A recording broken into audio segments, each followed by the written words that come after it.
بسم الله الرحمن الرحيم.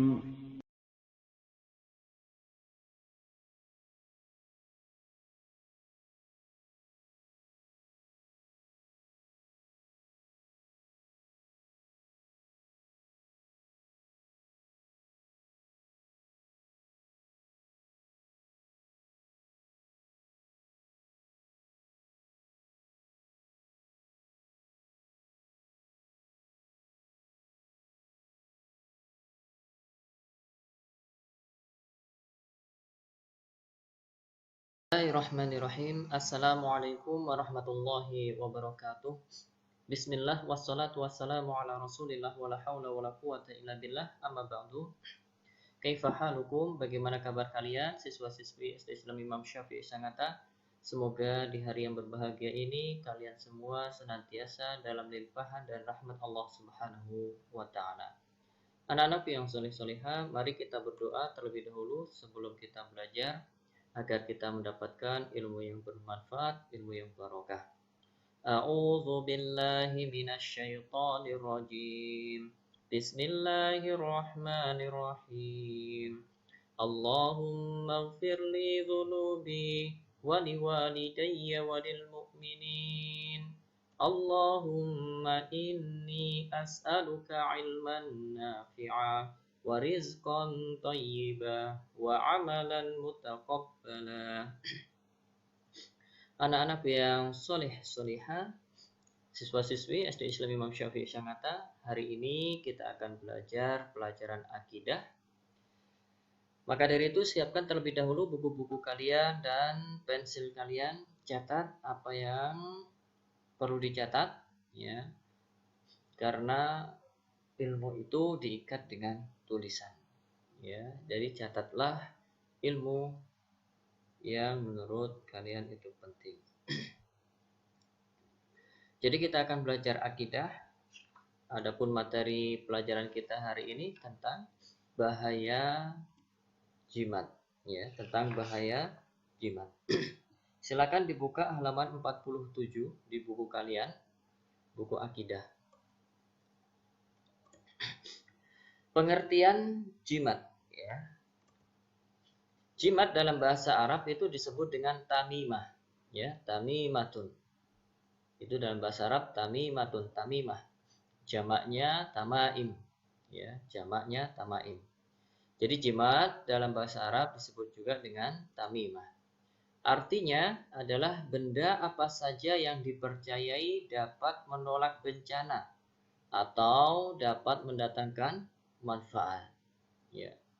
Jadi benda apapun itu jika diyakini bisa menolak bencana, ya, bisa melindungi dari sihir misalnya, bisa melindungi dari ain, misalnya bisa kebal misalnya, ya, anti bacok, ya, jadi bisa menolak bencana atau bisa mendatangkan manfaat, misalnya, ya, benda yang diyakini bisa menjadikan dagangannya laris manis, ya, bisa mempercantik atau bisa menjadikan mempertampan ya, atau bisa mendatangkan jodoh dan lain sebagainya ya.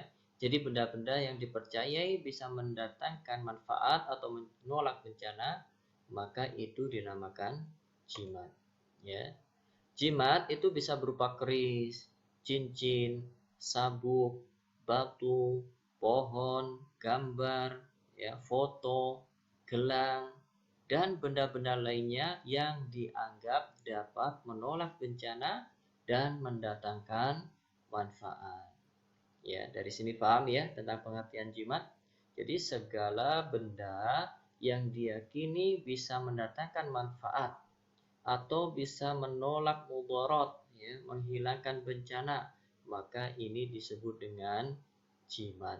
Apapun itu bentuknya, baik berupa keris, pedang, golok, belati, cincin, gelang, kalung, ya, sabuk, tas, ya, batu, emas, dan lain sebagainya pokoknya. Maka itu termasuk jimat. Di sekeliling kita, tamimah atau jimat dapat berupa keris untuk melindungi rumah misalnya, atau berupa benang pawitra Untuk melindungi anak agar tidak terkena bahaya, ini biasanya dipakaikan pada anak bayi, baik itu berupa kalung atau berupa gelang. Ya.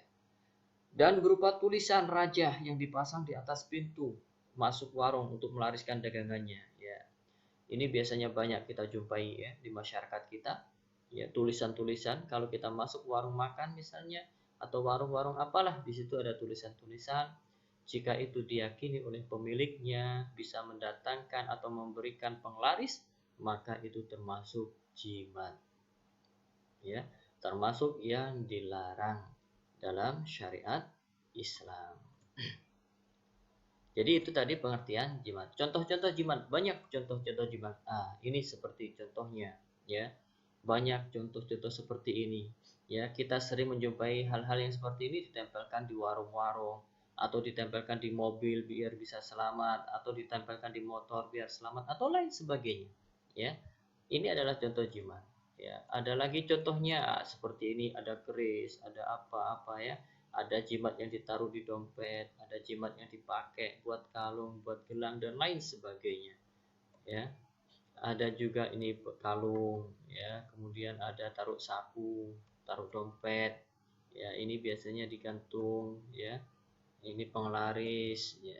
Mustika bentuk cincin, batu akik, ya.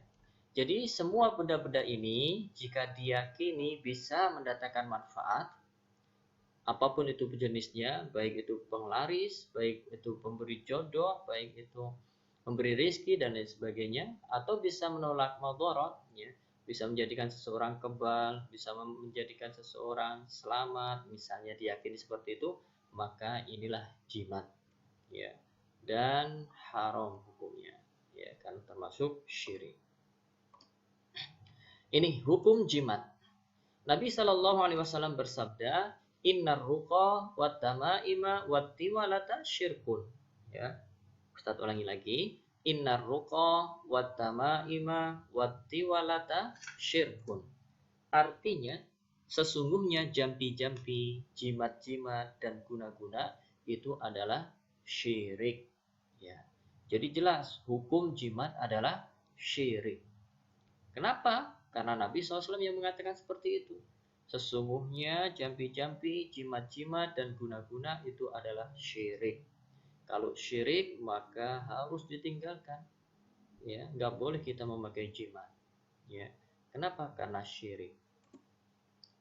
Hadis ini diriwayatkan oleh Imam Ahmad dan Imam Abu Dawud. Di sini penjelasannya.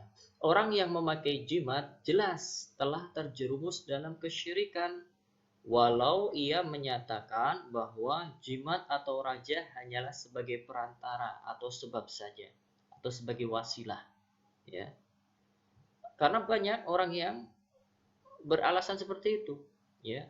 Jimat ini hanya sebagai perantara saja, sebagai sebab. Adapun yang memberi rezeki ya tetap Allah Subhanahu wa taala.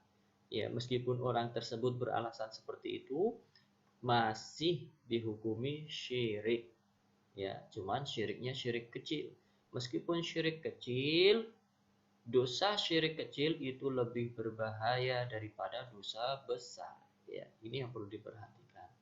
Ya, ia jelas keliru. Ya, maka dari itu jelas keliru. Ya, meskipun dia menjadikan jimat itu hanya sebagai sebab dan dia meyakini Allah yang memberi rezeki misalnya, maka ia tetap keliru, salah. Kenapa?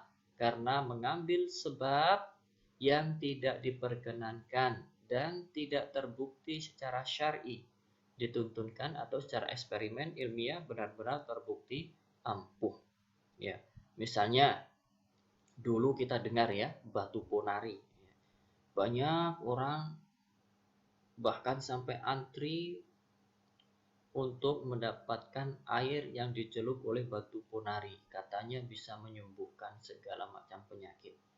Nah, jelas ini termasuk syirik, ya, jelas termasuk syirik.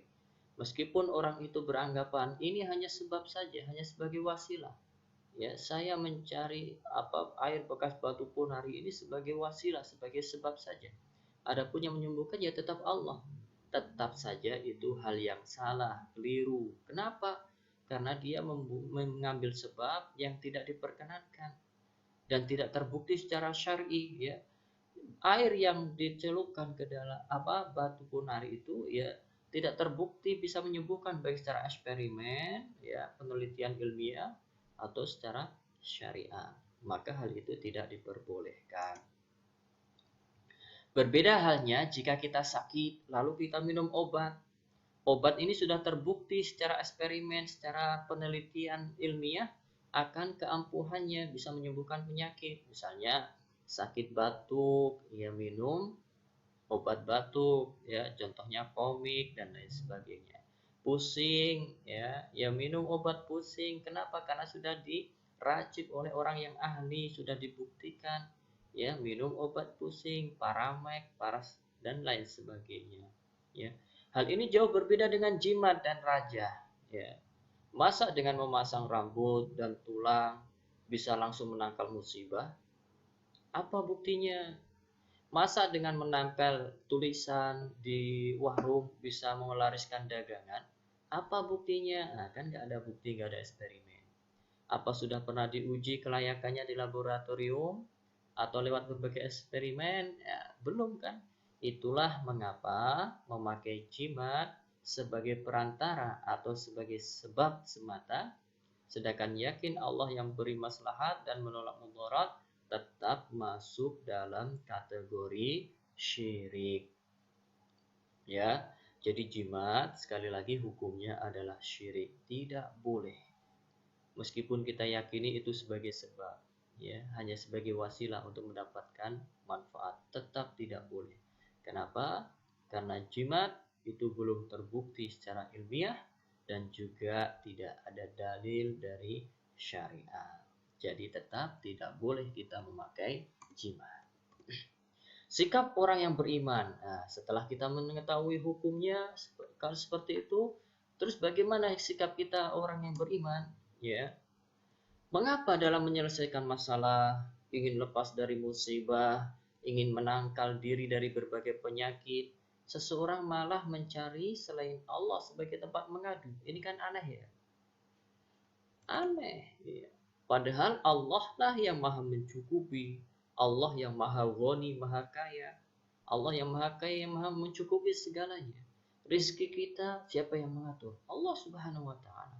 Keselamatan kita siapa yang mengatur? Allah subhanahu wa ta'ala. Hidup mati kita siapa yang mengatur? Allah subhanahu wa ta'ala. Kalau kita sudah meyakini seperti itu, maka hendaknya kita bertawakal hanya kepada Allah. Maka sangat aneh jika seseorang itu malah bertawakal kepada jimat-jimat, makhluk-makhluk yang lemah. Ya. Jimat-jimat berupa kertas, dirobek-robek ya sudah hilang. Ya. Maka ini merupakan sesuatu yang aneh, ya, sungguh aneh. Sebagian kita malah bergantung pada makhluk yang lemah, pada jimat yang bisa saja rusak dan punah. Apapun itu jimatnya, bisa rusak dan punah. Padahal ada Allah yang selalu mengawasi dan selalu menolong kita. Ya. Dalam hadis Abdullah bin Ukaim, Nabi SAW bersabda, "Man ta'allaqa syai'an wukila ilaih." Barang siapa yang menggantungkan hatinya pada sesuatu, urusannya akan diserahkan padanya. Hadis riwayat Imam Tirmidzi dan Ahmad. Ya, maka dari itu jika kita bergantung pada Allah, maka urusannya akan diselesaikan oleh Allah Subhanahu wa taala. Namun jika kita bergantung kepada selain Allah, kepada makhluk, maka urusannya akan diberikan kepada makhluk. Makhluk itu lemah, tidak bisa apa-apa. Ya. Maka urusannya tidak akan selesai-selesai. Maka dan malah semakin rumit. Maka dari itu kita harus bertawakal hanya kepada Allah. Ya. Kita bertawakal hanya kepada Allah. Barang siapa yang menggantungkan hatinya pada jimat dan raja, maka Allah akan menyerahkan urusan orang tersebut pada benda-benda tadi dan Allah akan menghinakannya. Ya.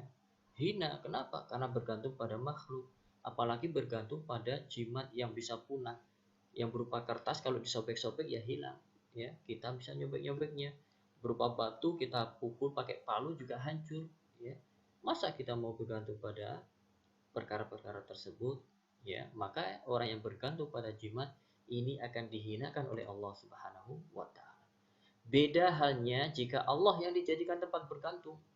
Jika seseorang bergantung pada Allah, maka urusannya akan diselesaikan oleh Allah. Allah yang menciptakan kita, ya, yang mengurus urusan-urusan kita. Kalau kita serahkan kepada Allah, maka akan selesai perkara itu dengan cepat. Yang sulit akan menjadi mudah, yang jauh akan didekatkan oleh Allah Subhanahu wa taala. Jika Allah yang menjadi sandaran, maka sebagaimana disebutkan dalam ayat, "Wa may yatawakkal 'alallahi fahuwa hasbuh." Barang siapa yang bertawakal kepada Allah, niscaya Allah akan mencukupkan keperluannya. Allah akan mencukupkan keperluannya. Perlu rizki, Allah beri rizki. Perlu kesehatan, Allah kasih kesehatan, dan lain sebagainya. Ya. Maka dari itu, orang yang beriman hanya kepada Allah dia bertawakal dan tidak mau memiliki jimat. Kenapa? Karena jimat tidak bisa memberikan manfaat dan juga tidak bisa menolak madarat. Bahkan jimat itu termasuk kesyirikan yang bisa menghancurkan tauhid kita. Jadi jimat itu tidak bermanfaat. Dari Imran bin Husain, Nabi SAW melihat pada lengan seseorang suatu gelang. Lalu si pengguna tersebut menampakkannya pada beliau, pada Nabi SAW. Lantas orang yang memakai jimat tadi berkata, ya, innahu min sufrin. Ya, sesungguhnya ini adalah dari sufar. Faqala waihak ma hadhihi? Qala minal wahinati. Qala amma innaha la taziduka illa wahnan. In bilha anka fa innaka law mutta wa hiya 'alaika ma aflahta abada. Artinya, ini dari tembaga ya Rasulullah yang bagus. Ya. Maka Nabi SAW bersabda, celaka engkau, apa tujuan engkau mengenakan ini? Dia menjawab, ini untuk melindungiku dari sakit wahina, yaitu suatu penyakit yang ada di tangan. Maka Nabi SAW pun bersabda, jimat tersebut hanyalah menambah rasa sakit padamu. Lepaskan ia dari tanganmu, karena jika engkau masih mengenakannya, engkau tidak akan beruntung selamanya. Hadis diriwayatkan oleh Imam Ahmad dan Imam Ibnu Majah. Perhatikan hadis yang mulia ini. Ketika Nabi SAW melihat, ya, ada dari sahabatnya yang memakai gelang, ditanya, buat apa gelang ini kau pakai? Ternyata gelang itu dipakai untuk melindungi dirinya dari suatu penyakit. Ya, maka Nabi SAW peringatkan dengan peringatan keras. Inzaha, lepaskan itu, karena itu nggak bermanfaat bagimu. Karena itu akan malah menambah lemah untukmu. Ya. Nabi SAW memerintahkan untuk melepasnya. Karena kalau tidak dilepas gelang itu dan dia mati dalam memakai jimat itu, maka Nabi kabarkan tidak akan bahagia, tidak akan beruntung selama-lamanya. Maka ini bahaya sekali ya, bahaya.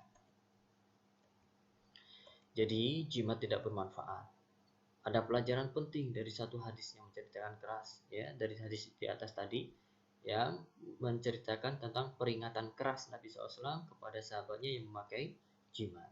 Jimat di sini bertujuan untuk menghindarkan dirinya dari penyakit. Namun Nabi SAW ingatkan bahwa jimat tersebut tidak ada manfaatnya. Hati itu harus bertawakal kepada Allah, bukan pada jimat. Inilah orang yang beriman, bertawakal kepada Allah, bukan pada jimat. Apalagi jimat yang tidak terbukti manjurnya dari sisi syar'i dan juga dari sisi eksperimen penelitian. Inilah pentingnya anak-anak yang saleh-salehah, pentingnya kita mengetahui bahaya syirik. Kenapa? Karena di tengah-tengah masyarakat kita, jimat, susu, azimat, pelet, penglaris dagangan, benda-benda pemungkas lainnya, ini dianggap hal biasa, dianggap tidak berdosa. Padahal di sisi Allah, hal-hal tadi itu mengundang petaka, karena termasuk syirik. Ya. Jadi pelajaran berharga dari pelajaran kita hari ini yang pertama, menggunakan gelang, jimat, dan menggunakan jimat yang berupa gelang atau semacamnya yang tujuannya untuk melindungi diri dari penyakit atau untuk mendatang manfaat, ini termasuk syirik, ya, termasuk syirik. Yang kedua, haramnya berobat dengan sesuatu yang haram. Contohnya jimat, ya. Seperti yang disebutkan di atas, jimat itu tidak terbukti secara ilmiah bisa memberikan kesembuhan dan juga tidak ada dalil dari syar'i yang menunjukkan akan hal tersebut. Jadi ini haram. Berobat dengan sesuatu yang haram itu hukumnya haram. Berobat dengan jimat maka ini juga haram. Ketiga, bahaya syirik di dunia dan di akhirat. Syirik hanyalah mengundang diri kita petaka, dan siksa, bukan mendatangkan keselamatan dan kesembuhan.